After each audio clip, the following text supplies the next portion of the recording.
राजधानी देहरादून के प्रेमनगर क्षेत्र में पिछले दिनों एक महिला और एक पुरुष की लाश मिलने के मामले का पुलिस ने खुलासा किया है। घटना को लेकर हत्या और आत्महत्या सहित कई तरह की संभावनाएं जताई जा रही थी। पुलिस ने घटना पर काफी होमवर्क किया और अब जाकर इसका खुलासा हुआ है। जांच के बाद पता चला कि दोनों की मौत सड़क दुर्घटना में ही हुई थी। क्षेत्र में दूध की सप्लाई करने वाले शाहरुख नाम के युवक की लोडर गाड़ी से टक्कर लगने के बाद दोनों घायल हो गए और मौके पर ही दोनों की मौत हो गई। घटना के बाद लोडर चालक काफी डर गया और खुद को बचाने के लिए उसने साक्षी को मिटाने का प्रयास किया और दोनों मृतकों की डेड बॉडी को नहर में फेंक दिया। दोनों शवों को इस तरह से फेंका गया था कि पहली नजर में ये मामला आत्महत्या और हत्या जैसा लग रहा था। ये 26/11 को दरू चौक मौसम बिहार में टी स्टेट पड़ता है। वहाँ पर एक महिला और एक पुरुष की डेड बॉडी मिली थी सड़क के किनारे। जिस हिसाब से कंडीशन में डेड बॉडी मिली थी संदेह पैदा कर रही थी।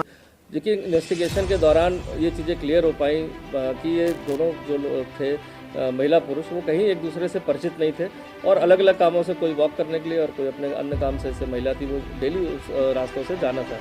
क्योंकि जिस परिस्थितियों में शव मिला था सनसनीखेज मामला था, लेकिन कहीं भी इन्वेस्टिगेशन में ऐसे क्लू नहीं आ रहे थे कि जो किसी अन्य साजिश या किसी अन्य अपराध की ओर इंगित करते हैं। इसीलिए उसका पैनल से पोस्टमार्टम कराया गया कि सही कारणों का पता चल सके। जब पैनल का पोस्टमार्टम नेक्स्ट डे हुआ तो ये चीज़ें क्लियर होकर आएंगी कि हार्ड एक फोर्स कोई ऑब्जेक्ट के कारण लगने के कारण जो है डेथ हुई और अंदर जो है ब्लीडिंग, इंटरनल ब्लीडिंग हुई और हेड में ब्लीडिंग हुई, जिसके कारण इनकी सडन मौत होने की पूरी संभावना थी।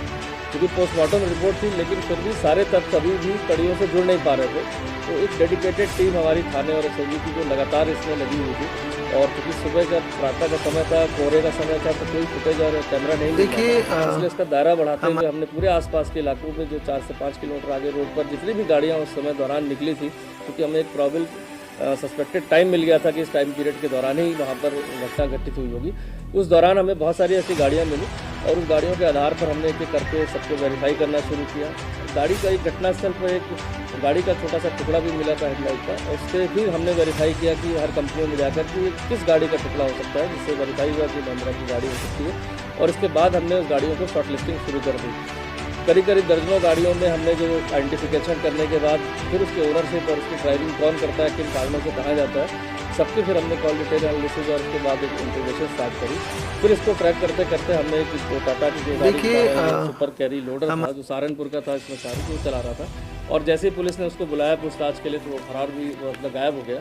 इसके आधार पर जब उसको पकड़ा गया तो समस्त घटनाक्रम ये निकला कि उसके द्वारा तेज़ गति से गाड़ी चलाई जा रही थी सुबह के प्रातः के वक्त, और हल्की धुंध होने के कारण वह दोनों पुरुष और महिला को नहीं देख पा रहे, उसे जोरदार टक्कर लग गई। टक्कर के उपरांत महिला जो है नाले में उसके बाद गिर गई थी, और उसके बाद जैसे ही उतर के गया देखने के लिए उसने देखा कि वहाँ पर व्यक्ति मृत पड़ा हुआ है। क्योंकि इस चीज़ को देखते हुए मृत पड़ा है और उसको पता था कि ये टहलने का रास्ता है, काफ़ी लोग इसमें टहलते भी हैं, और कहीं कोई टहलते हुए युवक द्वारा उसकी डेड बॉडी देखने के बाद इसकी सूचना पुलिस को ना दे दी जाए और पुलिस कहीं उसको आगे पकड़ न ले, उसने उठा कर डेड बॉडी को तत्काल ही बगल में नाले में डाल दिया और पूरे साक्ष्य छुपाने की कोशिश करी। इसमें